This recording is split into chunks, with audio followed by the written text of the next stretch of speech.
Yeah, rolling. Okay first of all sir welcome to our channel.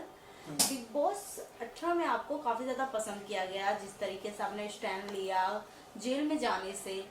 हालांकि आप बाहर आ गए, ऑडियंस कहीं ना कहीं आप पूरे घर को एंटरटेन कर रहे थे, और स्पेशली अगर मीडिया टीम को बोला जाए तो एंटरटेनमेंट के तड़के आप ही लगा रहे थे। तो फर्स्ट ऑफ ऑल क्या कुछ कहना चाहेंगे ऑडियंस को कि आप घर से बाहर आ गए हैं? हमारे प्यारे प्यारे व्यूअर्स को, ऑडियंस को, समर्थकों को, साथियों को, भाइयों को, बहनों को, विश्व भर में जो हमें चाहते हैं उन्हें हम यही कहेंगे। वो एक गाना था, चलो बुलावा आया है, हमें भी बुलावा आया था, कोर्ट ने हमें बुलाया था। जब कोर्ट की पेशी लगती है तो हाजिरी लगानी पड़ती है। तो कोर्ट की पेशी के कारण यानी हम एक ऐसे माननीय उच्च न्यायालय जो अदालत है वहाँ के मुख्य न्यायमूर्ति जी के सामने भारत के संविधानिक जो संबंधित केस थी, उस केस के सिलसिले में हमें बुलाया था। इसीलिए हमको जो है केस की तारीख पर अपनी बहस करने के लिए, अपनी आर्गुमेंट करने के लिए मुझे और डॉक्टर जयश्री पाटिल को जो है कोर्ट में जाना पड़ा था। इसीलिए हम जो है बिग बॉस से वेरी वेरी ऑनर यानी बहुत इज्जत के साथ कोर्ट की बात की मद्देनजर हम जो है बिग बॉस से कोर्ट की तरफ रवाना हुए थे। हालांकि अब बाहर आ गए, ऑडियंस कहीं ना कहीं अभी भी नाराज है, तो कोई ऐसा अपकमिंग में प्लान है सर कि बाद में भी हम री एंट्री भी कर सकते हैं? हाँ, डंकी की चोट पे अगर हमें समय मिला तो जरूर जरूर जरूर हम फिर बिग बॉस में हो गए, और बिग बॉस में हम अपनी जो चीजें हैं बहुत अच्छी तरह से रखने की, हमारी सोच बहुत अच्छी तरह से रखने की पूरी कोशिश करेंगे। सर जैसे कि मैंने कहा था, जिस तरीके से आपको एक टास्क की तरह ही मिला था कि जेल में जाने का, बट आपने उसे एक्सेप्ट नहीं किया। बट ऑडियंस अभी तक कहीं ना कहीं कंफ्यूजन में है, क्या कि सर ने अगर एक्सेप्ट कर लिए होते तो एक और हमें चीजें देखने को मिलती है कि अगर एज अ लॉयर अगर जेल में जाते तो वहां पर क्या कुछ करते वो। इसके पहले तो हमने बड़ी जेल यात्रा की है, तो यात्रा तो हमारे साथियों ने, भाइयों ने, हमारे चाहने वालों ने काफ़ी लंबी हमारी जेल यात्रा देखी हुई है।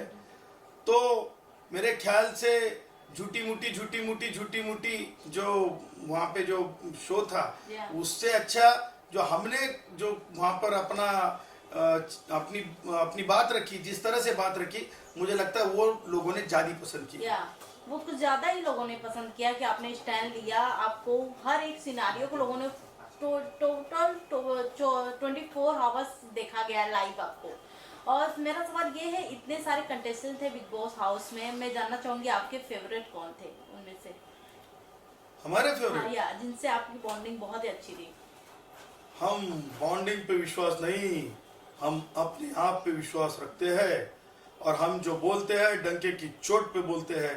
तो शायद 2018 सीजन यानी बिग बॉस अभी मैच्योरिटी के एज में आए हैं, और हम मैच्योरिटी से कर रहे थे।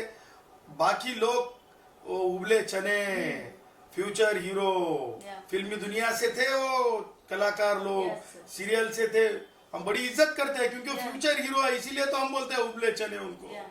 तो वो उबले चने अपनी अपनी चटपटी बातें बताने की कोशिश कर रहे थे। कोई अलग अलग क्षेत्र से भी आए थे, लेकिन ये मानते हैं कि हम घमंड से नहीं कहेंगे हमरे बराबरी में कोई नहीं, पर हम डंके की चोट पे ये कहेंगे कि लोगों ने हमें पसंद किया है।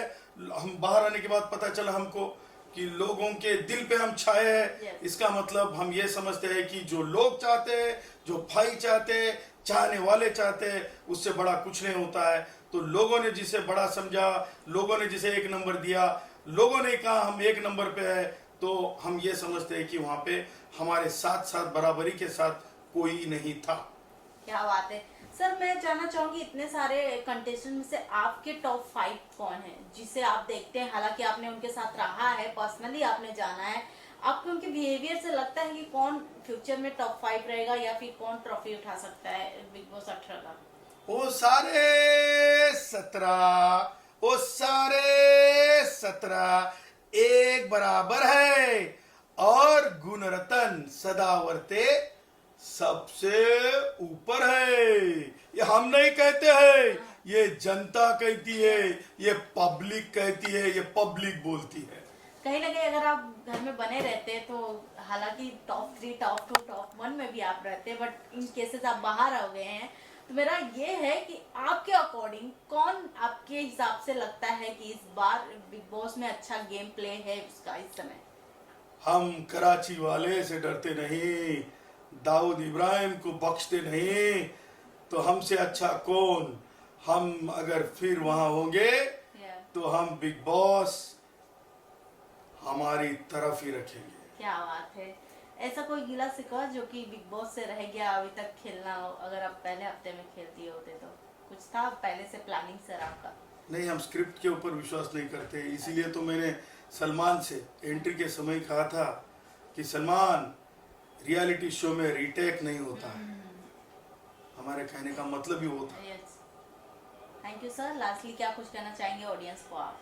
यही कहना चाहता हूँ कि फिल्मी जगत ने अंडरवर्ल्ड की दुनिया से अपना फासला रखना चाहिए। चीजें बेहतर करने के लिए कलाकारों ने अपने अपने दूसरे कलाकारों के साथ मिठास रखनी चाहिए।